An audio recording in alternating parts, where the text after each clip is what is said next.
Hello friends, welcome to CS centre. हम discuss करने जा रहे हैं इंडियन एक्सप्रेस में कौन कौन से आर्टिकल्स हमारे एग्जाम्स के पॉइंट ऑफ व्यू से इंपॉर्टेंट है।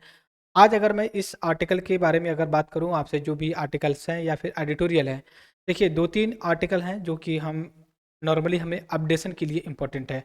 बट ये करिए कोई बहुत बड़ा आर्टिकल है आज के जो कि एडिटोरियल या आर्टिकल न्यूज़पेपर में नहीं है ऐसा कोई कि हम बहुत बड़े लेवल पे करें। बस हमें अपडेट रहने की ज़रूरत है, इस वजह से हम इसको शॉर्ट में डिस्कस करेंगे। सबसे पहले यहाँ पे देखिए, अभी इंडिया ने जो कि अपना ह्यूमैनिटेरियन असिस्टेंस भेजा है, मानवता के आधार पे अपनी सहायता पैलेस्टाइनियन को जो कि भेजा है, कहाँ से? जो कि इजिप्ट के रूट से। तो हमें यह भी पता होना चाहिए कि रियल में कि इजिप्ट किस तरफ के लोकेटेड है। दूसरी चीज़ ये है कि जो भेजा गया है वो जो वहाँ पे पलस्तीन में क्यों भेजा गया। हमें पता है कि जो हमास लोग हैं वो इजराइल पे अटैक कर दिए और इजराइल ने काउंटर अटैक किया कहाँ पे? हमास लोगों पे। और हमास लोग किस एरिया में रहते हैं? हमें पता है कि जो गाजा एरिया में रहते हैं। गाजा एरिया जो है कि आपका जो सनाइन पेनिनसुला ऑफ द इजिप्ट का है और मेडिटेरियन सी के कोस्ट पे पड़ता है। तो इस वजह से जो इंडिया का स्टैंड है two nation solution, two state solution की जो कॉन्सेप्ट है, इंडिया हमेशा से इसका समर्थन करते आया हुआ है।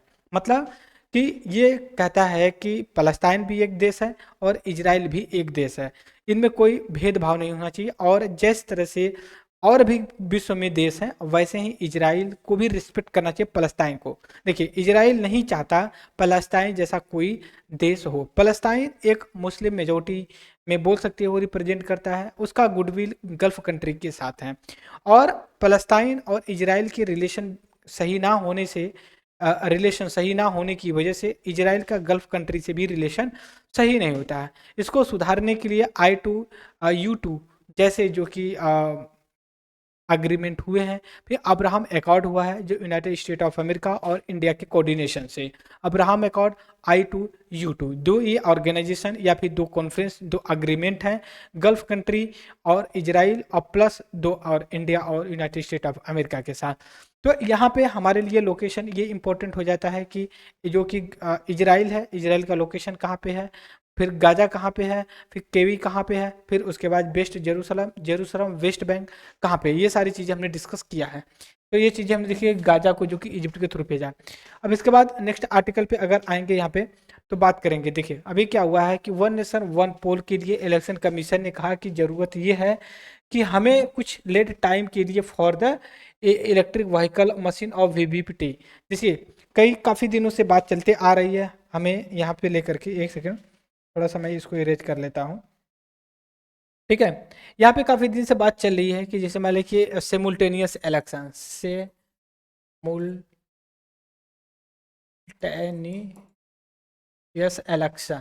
सिमुल्टेनियस इलेक्शन से कॉन्टेक्स्ट ये है, लोकसभा, उसके बाद state legislative assembly plus local election एक साथ हो टुगेदर।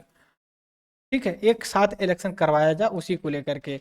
इसी के कॉन्टेक्स्ट में गवर्नमेंट ऑफ इंडिया ने एक कमेटी इस्टेब्लिश की जिसका हेड है former former president of India. ठीक है, रामनाथ राम नाथ कोविंद सर है। ठीक है, रामनाथ कोविंद सर है ये, जो कि इनके दिशा में की गई है कि आप देखिए simultaneous one nation one election को लेकर के। ठीक है, इसमें इलेक्शन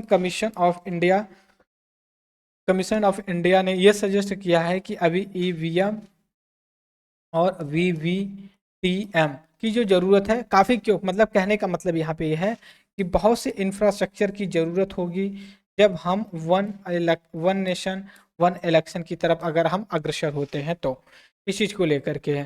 फिर इसके बाद आते हैं can a more patient of bring down the inflation to 4%। RBI के पैनल मेंबर ने ऐसा बोला है। तो हमारे लिए इम्पोर्टेंट क्या है? हमारे लिए इम्पोर्टेंट ये है कि हम इसको जान ले कि रियल में क्या इशू है। देखिए, इन्फ्लेशन को लेकर के बात की जाती है।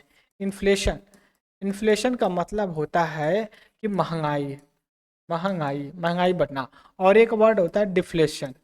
डिफ्लेशन डिफ्लेशन मतलब इसका अपोजिट होता है इन्फ्लेशन का, मतलब माने सस्ताई सस्ताई होती है जो करते हैं। इसमें क्या होता है, जैसे इन्फ्लेशन मान लीजिए कि 20 रुपये पर केजी के हिसाब से आपको जो कि ओनियन मिल रहा है। ठीक है, और इसका दाम जो है कि 50 रुपये हो जाए। ठीक है, 50 रुपये पर केजी के हिसाब से जाए तो मतलब 30 रुपये बढ़ गया, मतलब 200% हो गया। सस्ताई का मतलब ये हो गया 20 रुपये केजी के हिसाब से मिल रहा था, 20 रुपये केजी पर केजी के हिसाब से, अब इसका 10 रुपये हो जाए तो इसका डिफ्लेशन होता है।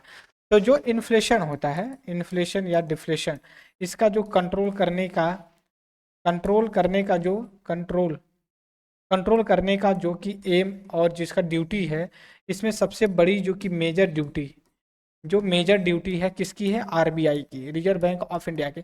उसके बाद गवर्नमेंट ऑफ इंडिया की सेकेंडरी की, जब आउट ऑफ कंट्रोल इसकी चली जाए तो इन्फ्लेशन को कंट्रोल करने के लिए आरबीआई, ठीक है, रिजर्व बैंक और भारतीय रिजर्व बैंक की एक मॉनेटरी पॉलिसी कमेटी है, इसको 2016 में इस्टेब्लिश किया गया under under RBI act, reserve bank of India act 1934 के 34 को अमेंडमेंट करके 2016 में, ठीक है, तो इसमें लाया गया। तो जो मॉनेटरी पॉलिसी ये कमेटी है, यहाँ पे जो मॉनेटरी पॉलिसी कमेटी ये 6 लोगों की मेंबर है। 6 लोगों में 3 जो कि आपका आरबीआई से आते हैं, 3 लोग जो कि गवर्नमेंट ऑफ इंडिया से आते हैं। जनरली इसका जो ऑब्जेक्टिव होता है, 2 ऑब्जेक्टिव होता है। पहला जो इम्पोर्टेंट है, इन्फ्लेशन को कंट्रोल करना होता है, और दूसरा जो होता है इसमें इकोनॉमिक ग्रोथ को लेकर करके होता है, इकोनॉमिक ग्रोथ को लेकर के। तो इन्फ्लेशन को जो कि 4% प्लस माइनस 2%, मतलब मिनिमम 2% मैक्सिमम 6% के बीच में होना चाहिए, इसको लेकर के किया जाता है। और इसको कंट्रोल करने के लिए बैंक आरबीआई के पास जो अपनी टूल होती है, जैसे bank rate, repo rate, reverse repo rate, ठीक है, आई कोर, आई CRR, फिर उसके बाद SLR जैसे कुछ होते हैं, इन जैसे टूल को यूज करते हैं। मार्केट से जो है कि लिक्विडिटी को जो है कि आप बता सकते हो कि नहीं भाई ये लिक्विडिटी है, उसको मार्केट से जो कि कम किया जाए। इधर के इन सारी चीज़ों को देखते हुए और लेकर के काम करते हुए जो कि चीज़ें आगे बढ़ी, और इनको यही रिस्पॉन्सिबिलिटी है। तो इस को लेकर के अभी जो कि एक पैनल के जो मेंबर रहे इनको कहें।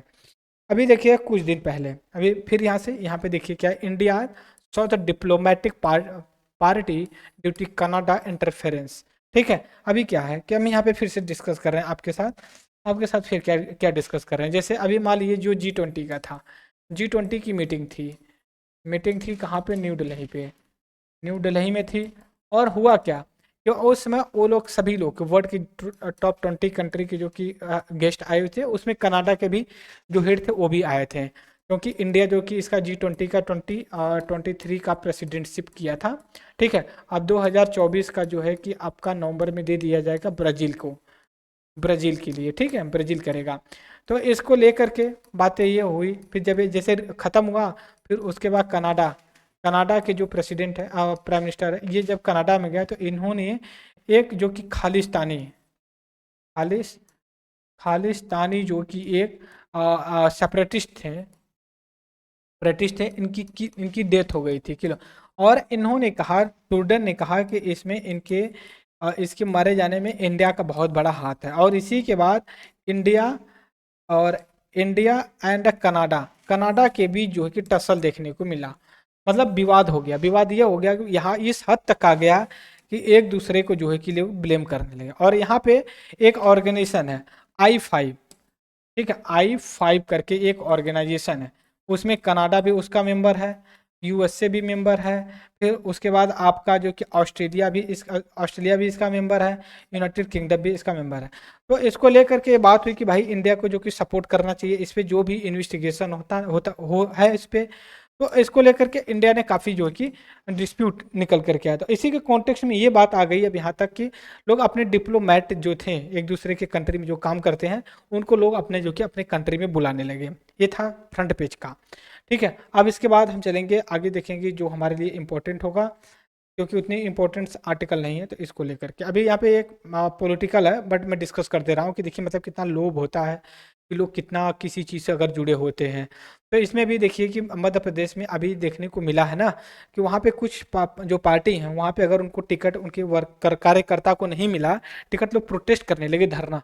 यहाँ पे देखिए धरना वगैरह लोग दे रहे हैं, तो लेकर के एक दूसरे को मनाने और बिगाड़ने के चक्कर में पड़े हैं कि भाई मान जाइए, खेला मत बिगाड़िए, ठीक है।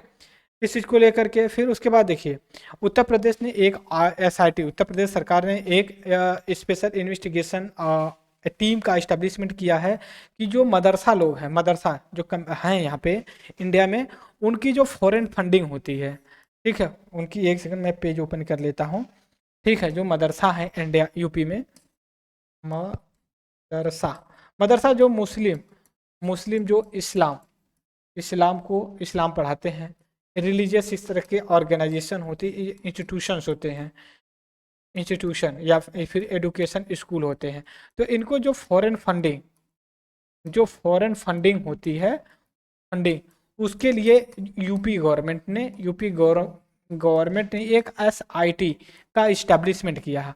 और जो ये SIT है क्या करेगी, ये कितना फॉरेन फंड मिला, फॉरेन फंड कितना मिला, हाउ मेनी, फिर उसके बाद ये यूज कहाँ पे किए, ठीक है, यूज किस लिए किए, ऑब्जेक्टिव क्या था, कहाँ से कितना आया, इसको जो कि इन्वेस्टिगेट की करेगी SIT। तो आगे देखेंगे, जब आगे डेवलपमेंट कुछ होगा तो उसके बारे में जरूर डिस्कस करेंगे कि रियल में है क्या, ये आगे क्या हो सकता है। फिर उसके बाद आगे आते हैं यहाँ पे लेकर के, अभी देखिए दुआ है, सियाचिन ग्लेशियर में एक जो अग्निवीर एक वैकेंसी बनाई गई थी, जो पैरा आर्म फोर्स के लिए, जो मिलिट्री के लिए जो रिक्रूटमेंट होती थी, अग्निवीर, फिर पोस्टिंग, तो उनकी एक डेथ हो गई, जो मतलब ये बोल सकते हो जो इंडियन आर्मी के जो हमारे सोल्जर्स थे उनमें से एक की मौत हो गई, कहाँ पे, सियाचिन ग्लेशियर पे। तो हमें यह लोकेशन पता होना चाहिए कि रियल में सियाचिन ग्लेशियर का लोकेशन कहाँ पे है, ये चीज़ हमें पता होना चाहिए। जैसे मान लीजिए कि मैं सियाचिन ग्लेशियर के बारे में बता रहा हूँ, हल्का सा ऊपर नीचे हो सकता है, ठीक है, बट मुझे उम्मीद है कि आप लोग जरूर उसको इस चीज़ से कन्विंस करेंगे, ठीक है। अब मैं थोड़ा सा दूसरा कलर ले रहा हूँ और इसको थोड़ा सा मैं जूम इन कर रहा हूँ, ठीक है। अब यहाँ पे दूसरा जो कलर ले रहा हूँ, यहाँ पे आप देखेंगे इस हिसाब से, तो ये आपका जो लोकेशन है यहाँ पे, इसको सियाचिन ग्लेशियर के नाम से जानते हैं, जो कि आपका ये लद्दाख यूनियन टेरिटरी जो है हमारी वहाँ पे पड़ती है। ये बहुत, इसकी एल्टीट्यूड, वर्टिकल हाइट बहुत ज़्यादा है, वहाँ पे कह सकते हैं कि हमेशा जो है कि इस तरह से देखने को मिलता है वहाँ पे बर्फ। फिर उसके बाद बे ऑफ बंगाल में ये हो सकता है, अभी वार्निंग इशू कर दी गई कि वहाँ पे साइक्लोन जो कि क्रिएट होगा, ठीक है। अभी क्यों है, अभी हम इसका डिप्रेशन, क्योंकि बे ऑफ बंगाल में ऐसा देखा गया है वहाँ पे लो प्रेशर जो कि डिप्रेशन जो कि क्रिएट हो गया, और होने की वजह से जो कि हो सकता है कि बहुत ज़्यादा देखने को मिलेगा, क्योंकि ये उड़ीसा जो पारादीप है उसके कोस्टल पे देखने को मिलेगा। फिर बांग्लादेश और वेस्ट बंगाल में भी जो कि हाई अलर्ट इशू वगैरह कर दिए गए हैं। तो आगे जब ये साइक्लोन आएगा तो साइक्लोन के लेकर के हम आगे जो कि बात करेंगे। फिर उसका ये भी एक दिन और भी बात आई थी कि अरब सी में भी देखने को मिलेगा कि हो सकता है कि अरब सी में लो प्रेशर जो कि क्रिएट हो रहा है, तो हो सकता है कि वहाँ पे भी जो कि साइक्लोन देखने को मिले, गुजरात और मुंबई के तट पे जो कि ज़्यादा क्रिएट हो जाएगा, ठीक है। फिर हम आगे आकर के देखेंगे कि जो हमारा नेक्स्ट आर्टिकल है कि क्या कहता है, last page of the day. तो इसमें देखिए ये है इन्फ्लेशन को लेकर के, हमने पहले ही डिस्कस कर दिया है इसको लेकर के। फिर यहाँ पे ये है WTO का जो वर्ल्ड ट्रेड ऑर्गेनाइजेशन की जो मीटिंग होने वाली है, ठीक है, इसका हेडक्वार्टर जेनेवा है, तो जो कि अलग प्लेस पे होगी। तो अभी यहाँ पे बात ये चल रही है कि जो कॉन्फ्रेंस होगा 2023 का, या सॉरी 2024 में होगा, फरवरी में होगा, तो उनमें क्या क्या इशू होंगे। तो उनमें मेजर इशू देखिए फूड स्टॉक होल्डिंग को लेकर के है, ई कॉमर्स को लेकर के है। हम यहाँ पे बात करेंगे किसका, ई कॉमर्स, फूड होल्डिंग, दो चीज, WTO, दो इशू है, क्या है, फूड होल्डिंग को लेकर के, मतलब फूड का इकट्ठा करना होता है, और फिर उसके बाद ई कॉमर्स मतलब इलेक्ट्रॉनिक, हम जो ट्रेड करते हैं, जैसे आप फ्लिपकार्ट होता है, अमेजोन होता है, मीशूट होता है, जो भी होते हैं ट्रेड करते हैं।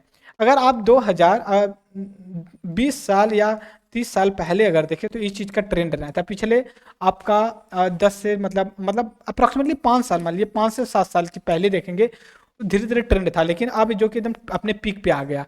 तो अब क्या है कि जो फ्लिपकार्ट है इंडिया की तो है नहीं, या फिर अमेजोन है ये इंडिया की तो है नहीं, तो क्या है, विदेश कंट्री की है। पता चले मीशो पे जो कि विदेश का ब्रांड बिक रहा है, तो उसमें क्या था, आज से 20 साल पहले, 25 साल जो पहले WTO में प्रोविजन था, जो क्रॉस बॉर्डर होता है, एक कंट्री से दूसरे कंट्री में जो ट्रेड किया जाता था ऑनलाइन, तो उस पर टैक्स नहीं लगता था, क्रॉस बॉर्डर टैक्स। तो अब बहुत ज़्यादा जो कि क्वांटिटी में हो रही है, तो इसके लिए अब ये जरूरी हो गया है कि नहीं, अब इस पर टैक्स लगना चाहिए, इसको लेकर के इंडिया इशू कर। और फूड होल्डिंग को लेकर के, ठीक है, कि आगे फूड कितना होल्डिंग किया जाए, इसको लेकर के WTO में हो सकता है मीटिंग में आगे चल कर के बात होगी। और सबसे बड़ी बात है जो 2013 का जो पीस क्लॉज अग्रीमेंट हुआ था 2013 में बाली मिनिस्ट्रियल कॉन्फ्रेंस को, WTO को, इस पे भी बात होगी, जो पीस क्लॉज को लेकर के बात होती है। तो आगे जब आगे डिटेल में आएगा तो हम इसको इन डेप्थ में जरूर डिस्कस करेंगे, बस यहाँ अपडेट होने की ज़रूरत है, तो इस वजह से हमने इसको बात किया। फिर अगर आप वर्ल्ड की मैप पे आए तो वर्ल्ड पे उतनी इंपॉर्टेंस नहीं है, हाँ इतना जरूर कहूँगा, देखिए साउथ कोरिया, जापान और यूनाइटेड स्टेट ऑफ अमेरिका, ये देखिए क्या है कि ये लोग ना ट्राइलेटरल, ठीक, ट्राइलेटरल जो कि एयर जो कि प्रैक्टिस कर रहे हैं, तो उससे वहाँ पे जिसे आप लोकेशन देखेंगे, जापान का, साउथ कोरिया का, USA का, अगर ये पैसिफिक ओशन में इस तरह का कुछ एक्टिविटी करते हैं तो वहाँ पे दो कंट्री, जो चाइना है एक और एक आपका नॉर्थ कोरिया है, इनके लिए एक तरह से बोल सकते हो कि जेलस वाली बात आएगी, राइट। तो ये सारी चीज़ें हमने बात किया, जिसके आधार पे आज का जो डिस्कशन था, मुझे उम्मीद है कि आप जरूर इस चीज़ से कन्विंस होंगे। ज़्यादा इंपॉर्टेंट आर्टिकल नहीं था, दैट्स वाई हम लोग शॉर्ट फॉर्म में डिस्कस किए। आगे कोई डाउट्स होगा, क्वेरी होगी तो कमेंट बॉक्स में जरूर डालिए। तो आज के लेक्चर में इतना ही। Thank you very much discussion. जय हिंद, जय भारत।